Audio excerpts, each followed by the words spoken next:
ginormous. Maxime Frederic just won Best Pastry Chef on the Planet.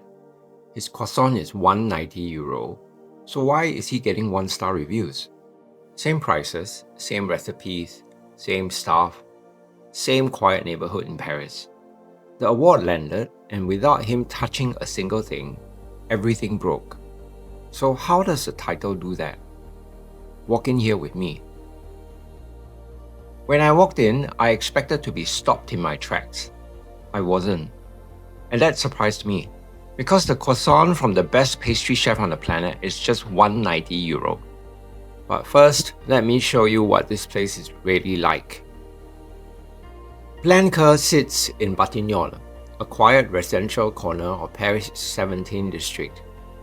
It feels more like a village than part of a city.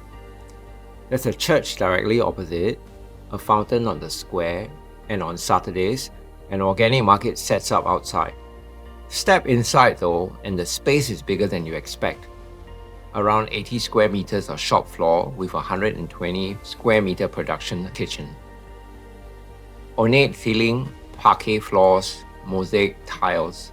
Pastries are all displayed under glass domes.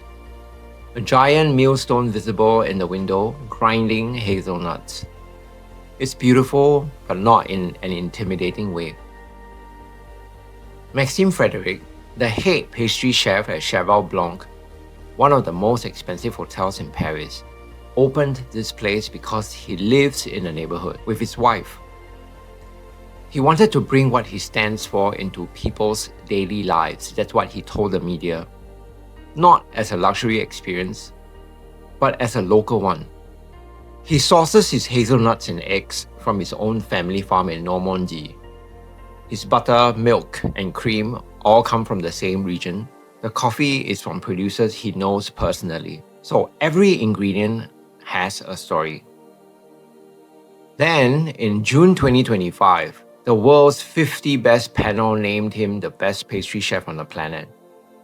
And that's when everything here started to unravel. I came here on a weekday afternoon. Quiet. The customers around me sounded like regulars, people who had found this place long before the rest of the world did. I bought 3 things: the croissant at €190, the pain suisse, and the Charlotte pistache fraise. The croissant, it's very fluffy. My friend says it tastes more like a brioche bread.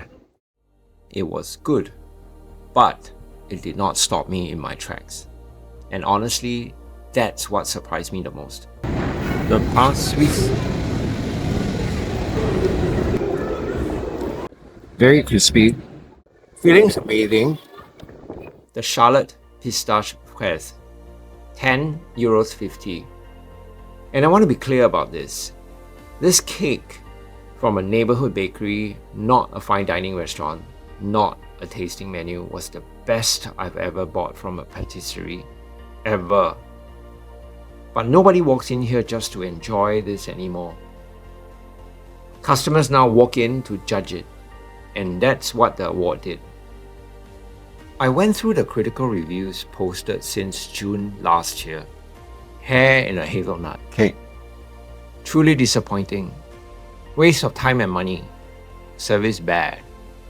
One even said the taste and overall experience didn't justify the price. What struck me was that these didn't come from tourists. Many of them found this place before the award did. And that's why the disappointment hits differently. Without the award, a hair in a cake is an off day. You come back the following week and you don't mention it. With the award, it's the best in the world failing you personally. And that's why people leave 1-star reviews. The title didn't just raise the bar, it made every flaw feel like a betrayal. He didn't raise prices after winning. He didn't rebrand. He didn't change a single thing about this bakery. But winning changed everything anyway. The same cake, the same croissant, the same €1.90. But now, nothing is ever quite enough. Because that's what winning does. It doesn't just raise the bar. It brings a whole new crowd. People who've read the headlines, those who've already decided what this place must be. And it cannot be that for everyone. Now that's the most cruel thing about being the world's best. It guarantees you'll disappoint someone. Did winning ruin his bakery? No. But it ended something. It ended the version of this place where a €190 croissant felt like a discovery, where €10.50 for a cake felt like you were in on something, where indifferent service was part of the charm. That version of Pleincœur is actually gone.